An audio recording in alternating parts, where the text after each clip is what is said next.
Bari Weiss is a controversial figure. She divides newsrooms and moves headlines, but to understand how and why she's come to shape the media landscape the way she has, I think you have to look back to one particular controversy that set her on her trajectory. I'm William Padmore, this is Media Watch, and today, the miseducation of Bari Weiss.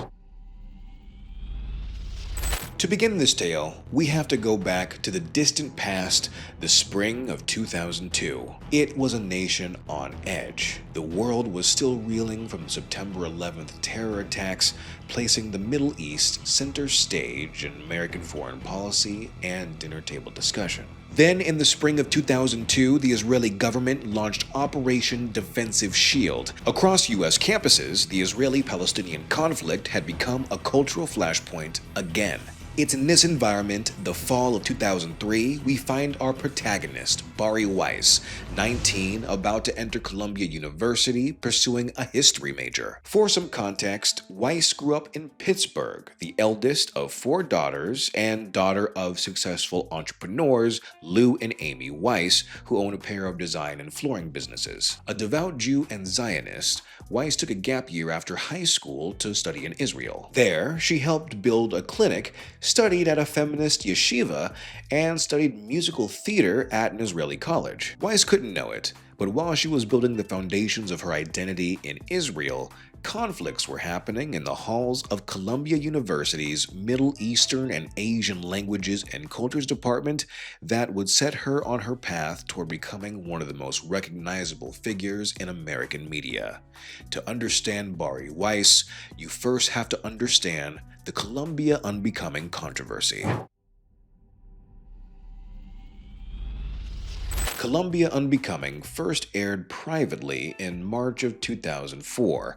Several versions of varying lengths were said to be floating around at the time, but the version I found on YouTube is around 35 minutes. It's a student-centered film collecting accounts from several Jewish students at Columbia University who felt intimidated by faculty at the Middle East and Asian Languages and Cultures Department, or MELAC, between 2001 and 2004. Most prominently, it covered student perspectives of heated exchanges between professors Joseph Massad, an assistant professor of modern Arab politics and intellectual history, George Saliba, professor of Arabic and Islamic science, and Hamid Dabashi, the professor of Iranian studies and then chair of MELAC. Hamid Dabashi, of course, is the Hagop Kevorkian professor of Iranian Studies and Comparative Literature at Columbia University. One of the most cited moments came from student Tommy Schoenfeld. In 2004, at an off-campus lecture on the Israeli-Palestinian conflict,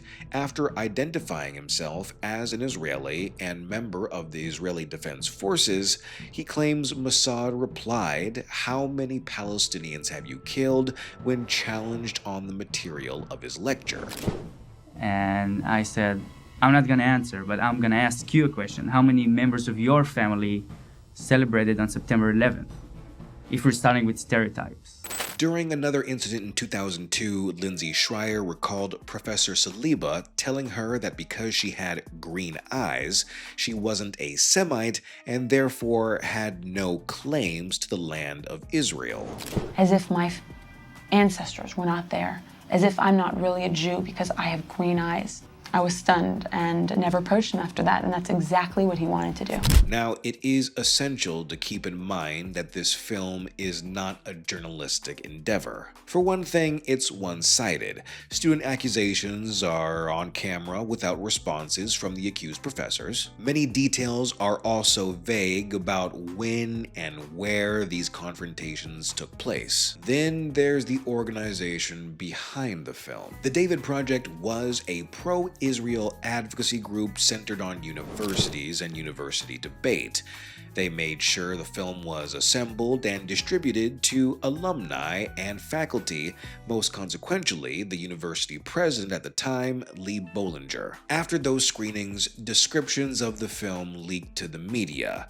Bollinger issued a public statement and convened an ad hoc committee to investigate the claims in the documentary. Overnight, Columbia became a national battleground over academic freedom. The controversy would quickly divide the campus. Two groups quickly emerged. One side claiming they saw evidence of rising anti-Israel bias and intimidation in the MELEC department. The other saw an attempt to silence pro-Palestinian voices with political pressure. By fall of 2004, Bari Weiss, having seen the film, found the accounts alarming. In November, she would publish her first ever byline in the school newspaper, the Columbia Spectator.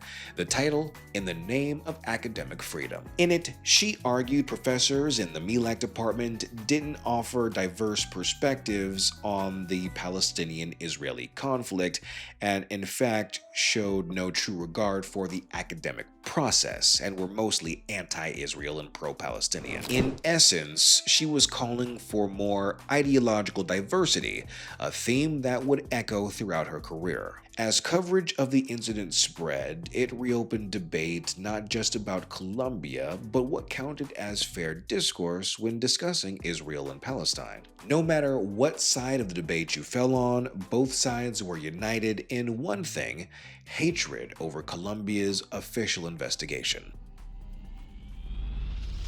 The ad hoc committee spent weeks investigating three main claims, those by Schreier, Schoenfeld, and another student. They conducted 62 interviews with students, faculty, and administrators and reviewed 60 written submissions. When the report dropped, nobody was happy. Everyone was mad. Everyone was mad. The report faulted the university for having no clear complaint system. Okay, fair enough. It criticized the David Project for making the issue a political firestorm.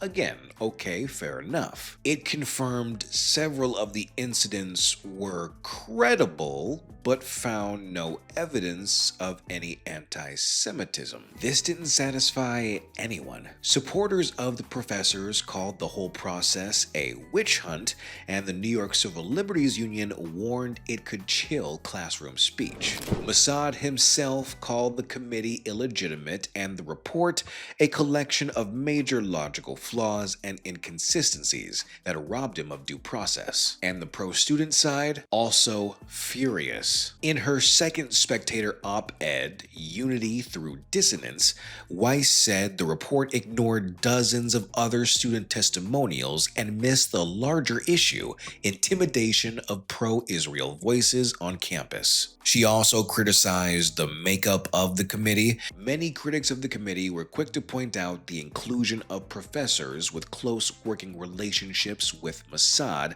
opening the committee to bias accusations in favor of the professors and against the students. Now, Weiss did later admit that the film conflated some issues and included some vague accusations, but she stood by her broader point. The fallout left Columbia bruised and divided, a microcosm of what we now call the culture wars.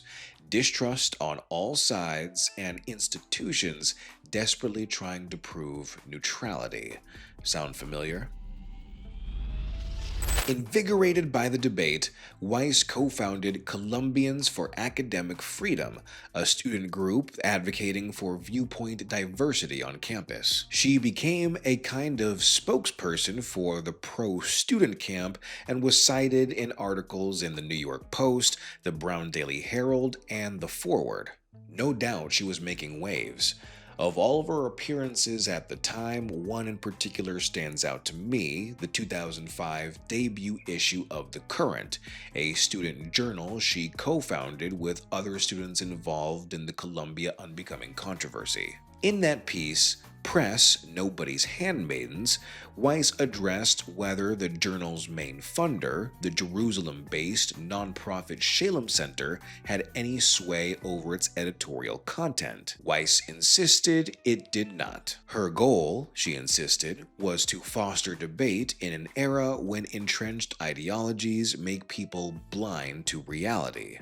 Swap academic freedom for editorial independence, and you have the same blueprint, the same ideological desire she'd follow at the Wall Street Journal, the New York Times, and eventually the Free Press, her very own media company. Columbia Unbecoming and the controversy it inspired was more than just a campus spat. It was an early warning of how questions of identity, ideology, and academic freedom would dominate national conversation. For Bari Weiss, it was a spark, a springboard to learn how to fight institutions, shape narratives, and create your own platform. 2 decades later, and those same instincts would carry her to the editor-in-chief role at CBS News. So what do you think? Is the Columbia Unbecoming controversy worthy of further study? Do you think the whole thing is overblown? Do you think it still resonates today? Are we any closer to solving any of the issues it brought up? Let me know in the comments, and please, if you learned anything from this video, don't forget to like and subscribe. It really helps with the health of the channel and keeps